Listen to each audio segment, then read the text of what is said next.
We'd been patrolling for 16 hours when the sandstorm hit. 1 minute we could see for miles across the desert, and the next the world disappeared in a wall of brown. "Stay together," I shouted to my unit, but the wind stole my words.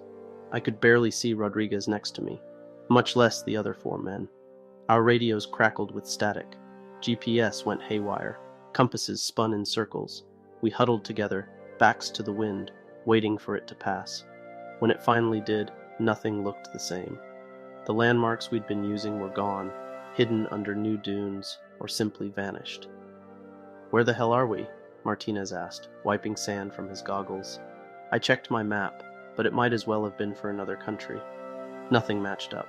We were lost in the Afghan desert with water for maybe a day. "We head east," I decided. "We'll hit something eventually." We walked for hours. The sun beat down mercilessly. By nightfall, Diaz was stumbling, and Rodriguez kept seeing things that weren't there.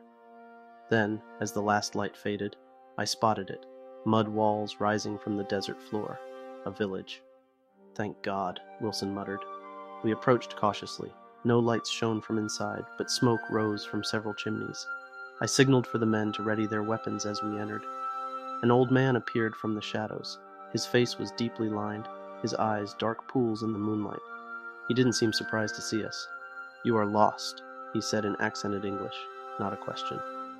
"We need water and directions," I replied. He nodded slowly. "Come." Something felt off about the place. The villagers moved silently, their faces hard to make out even when they stood close. They fed us a stew that tasted like nothing I'd ever had before. Not bad, just strange. They gave us beds for the night, simple mats on dirt floors. I slept deeper than I had in months. In the morning, the old man drew a map in the dirt, showing us the way back to our base. "Only a day's walk," he said. As we prepared to leave, children appeared, watching us with solemn eyes. They didn't laugh or play like children in other villages. "Thank you," I told the old man, offering him some ration packs. He refused with a slight smile. "Return safely." We found our way back easily, following his directions. The base appeared exactly where he said it would be. Colonel Harding was waiting, his face a storm cloud. "Where the hell have you been, Lieutenant? You've been MIA for 3 days. I explained about the sandstorm, getting lost, and the village that helped us. "What village?" he demanded. I showed him on the map. His face went pale. "In my office, now." The door closed behind us with a final sounding click. "There is no village there," he said quietly. "Sir, with respect, we spent the night there.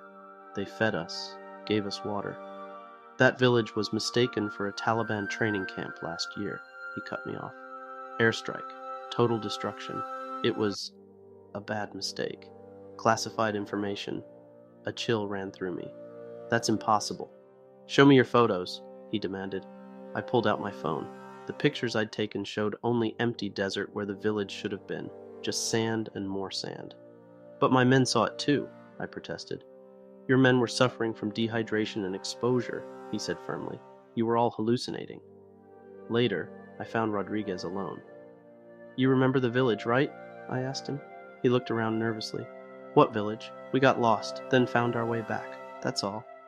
One by one, my men said the same thing, like they'd been told what to say, or like they truly didn't remember.